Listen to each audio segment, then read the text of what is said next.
राधे राधे महाराज जी। महाराज जी, आपके श्रीमुख से सुना है कि भगवान के बन के भगवान के लिए साधना करना, इसी से भगवत प्रेम जागृत होता है। महाराज जी, हम भगवान के लिए अपना सर्वस्व कैसे दें, उनका कैसे बने महाराज जी, उस कैसे साधना करें? नाथ सकल संपदा तुम्हारी, मैं सेवक समेत सुत नारी।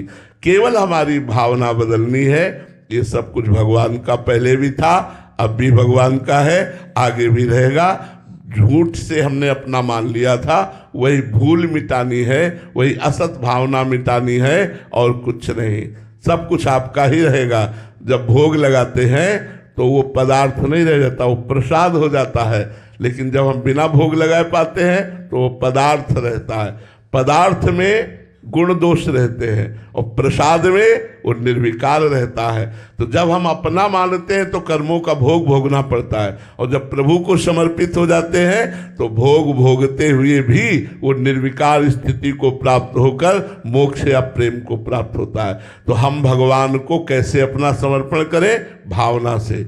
ये पुत्र भगवान का, ये पत्नी भगवान की, पति भगवान का स्वरूप, सब कुछ भगवान का, घर भगवान का, सब भगवान का है। देखो, एक कुटिया में आसक्ति हो जाए तो आपके बंधन का कारण हो सकता है।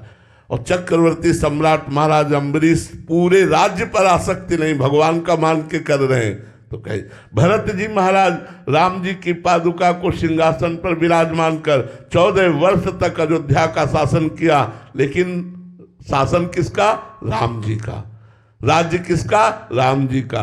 भरत जी क्या समझते थे? मैं सेवक हूं और पादुका जी राजा हैं, उनकी आज्ञा मांग मांग करके पूरे नगर का शासन करते थे। ऐसे ही मैं सेवक समेत सुत नारी, अगर ऐसा भाव है, नाथ सकल संपदा तुम्हारी, तो पूर्ण समर्पण है। समर्पण का मतलब ये नहीं होता कि हम कहीं कुछ लिखा पढ़ी बदल दें।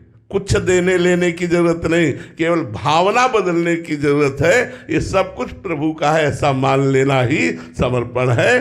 कहीं दे, ऐसा नहीं कि हम अपनी सारी संपत्ति किसी को दे दी तो समर्पण हो गया, उसमें भी नहीं होगा।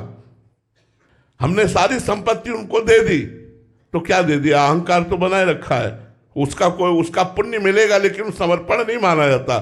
समर्पण मेरे पास कुछ है ही नहीं, तो दियम वस्तु गोविंदम तुभ्यमेव समर्पय।